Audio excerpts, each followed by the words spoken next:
C'est ici, sur la place Saint-Sulpice, que commence la longue histoire du séminaire fondé par Jean-Jacques Ollier, jeune prêtre de 33 ans, devenu curé de la paroisse Saint-Sulpice en cette année 1642. À cette époque, la paroisse Saint-Sulpice se trouve en dehors des murs de Paris. Située en plein cœur du faubourg Saint-Germain, la paroisse dépend de la tutelle des abbés de Saint-Germain-des-Prés lorsque M. Ollier prend possession de sa cure. La juridiction de l'archevêque de Paris ne s'exercera que plus tard sur cet immense territoire paroissial. Le nouveau curé, Jean-Jacques Ollier, n'arrive pas seul. Il transporte avec lui un embryon de séminaire qu'il vient de fonder quelques mois auparavant dans le village de Vaugirard, au niveau de l'emplacement des rues Ollier et de Langeac, ainsi désigné par la ville de Paris en souvenir du séminaire de Vaugirard dans l'actuel 15e arrondissement. Monsieur Ollier fait construire son séminaire sur l'actuelle place Saint-Sulpice entre 1648 et 1650, d'après les plans de Jacques Lemercier, architecte du roi Louis XIII.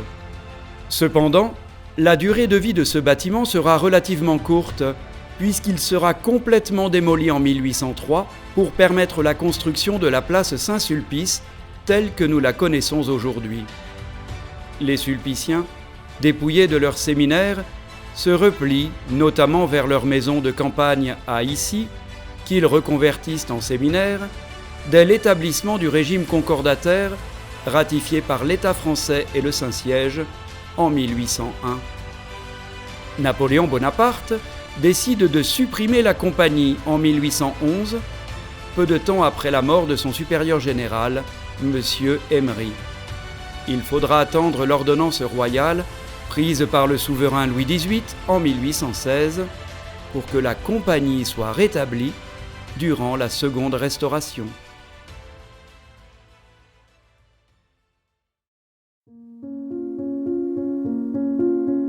L'opération de reconstruction du séminaire Saint-Sulpice de Paris, lancée en 1820, s'inscrit dans cette nouvelle donne politique et symbolique selon la vieille alliance du trône et de l'autel.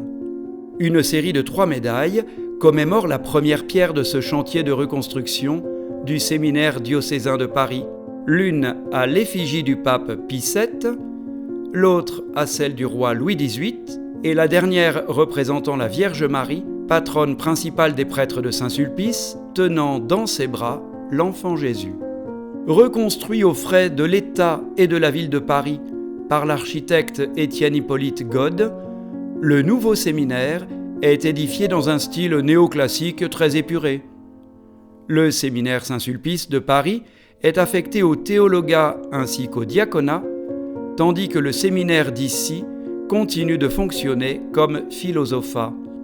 Pour orner le retable de leur nouvelle chapelle, les Sulpiciens y font installer la célèbre toile commandée par M. Ollier à Charles Lebrun et réalisée par ce dernier en 1655.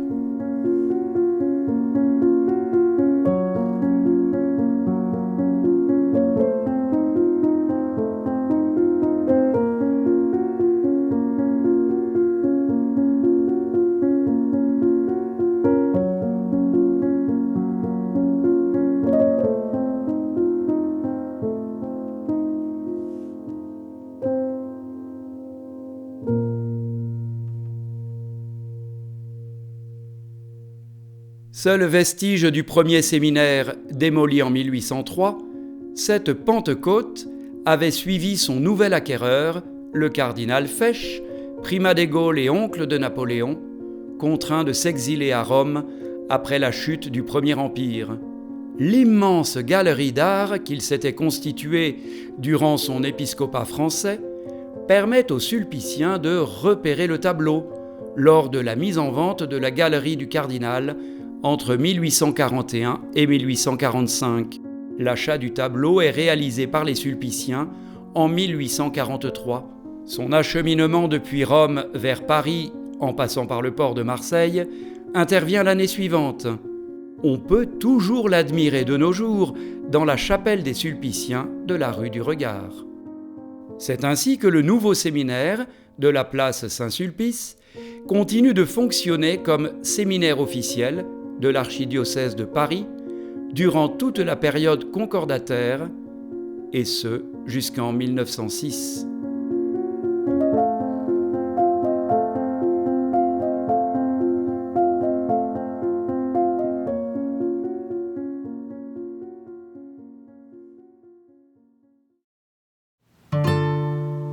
L'application de la loi de séparation des Églises et de l'État, promulguée le 9 décembre 1905, aboutit à l'expulsion du séminaire Saint-Sulpice de Paris, tandis que le bâtiment se voit réaffecté en vue d'un projet de musée des Beaux-Arts. Ce projet ne verra jamais le jour et c'est finalement au ministère de l'Économie et des Finances que l'édifice se verra attribué. Le bâtiment est employé aujourd'hui comme centre des finances publiques pour les 5e et 6e arrondissements de Paris. La mise en application de la loi de séparation aboutit donc à l'expulsion des sulpiciens et des séminaristes en décembre 1906 sous le supériorat de Monsieur Garriguet, supérieur général de la Compagnie des prêtres de Saint-Sulpice.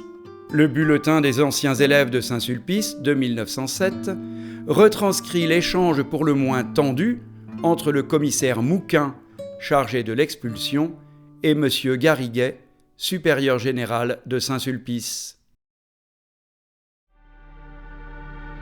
Alors, vous voulez donc que je dise de sortir à ces enfants qui n'ont pas déjeuné, qui sont loin de leur patrie et de leur famille, et qui, dès cette heure, seront sans asile ? Je n'entre pas dans ces considérations, comprenez bien mon ordre. Je dois procéder immédiatement à votre expulsion. Après, je vous laisse la journée pour retirer de la maison ce qui vous appartient. Mais il faut auparavant un acte matériel de sortie. Ainsi, vous nous mettez à la porte. Oui, monsieur, par la force. Mais je n'en vois pas du signe. Vous le désirez ? On va vous satisfaire. Faites monter 2 agents. Brigadier, portez la main à l'épaule de monsieur le supérieur. Voyez, messieurs, votre supérieur vient de s'incliner. Nous vous prions de faire de même, et de ne pas nous obliger à recourir à la force brutale.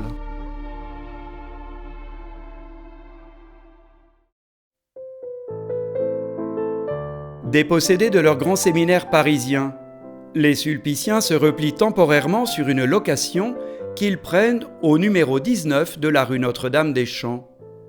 Ils y établissent les séminaristes théologiens de 3e année, ainsi que les diacres qui se préparent à l'ordination sacerdotale. Les élèves de premier cycle, couramment appelés philosophes, ainsi que les théologiens de second cycle sont envoyés, quant à eux, au séminaire d'Issy-les-Moulineaux.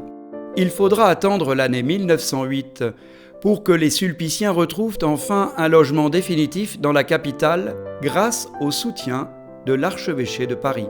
Monseigneur Maurice Clément, secrétaire particulier du nouvel archevêque de Paris, Monseigneur Hamet, se charge alors de l'achat d'un immeuble mis en vente au numéro 6 de la rue du Regard.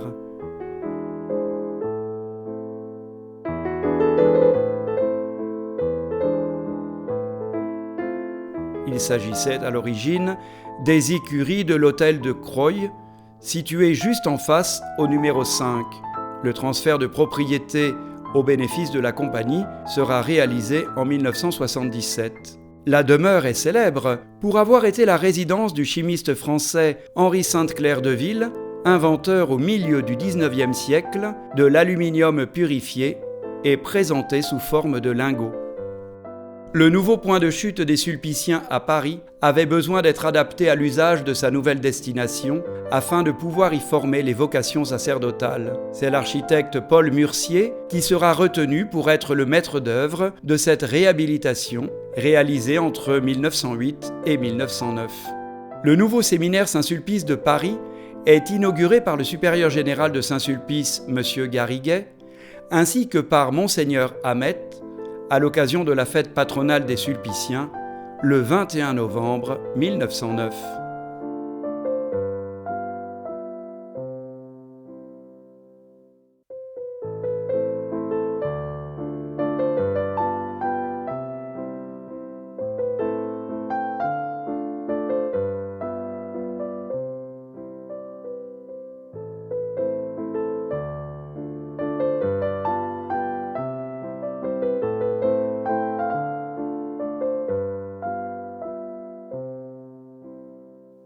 Au lendemain de la Première Guerre mondiale, le boom des vocations pousse le gouvernement général de la Compagnie à envoyer les théologiens de 3e année au séminaire d'Issy-les-Moulineaux, tandis que le séminaire de la rue du Regard devient un séminaire de diacres jusqu'en 1969. La maison Saint-Sulpice de la rue du Regard est aujourd'hui le siège du gouvernement général de la Compagnie et de la province de France. Elle avait atteint l'âge canonique de 109 ans lorsqu'ont débuté les travaux en 2018 en vue d'une remise aux normes complète et structurelle des bâtiments. Cette réalisation permet aujourd'hui à la Compagnie des prêtres de Saint-Sulpice de continuer à recevoir les évêques de passage à Paris, les prêtres et les religieux envoyés par leurs responsables pour suivre des études dans les universités de la capitale. Elle accueille également les chercheurs et les universitaires qui viennent y explorer les fonds riches et précieux des archives de Saint-Sulpice et de la bibliothèque Jean-Jacques Ollier.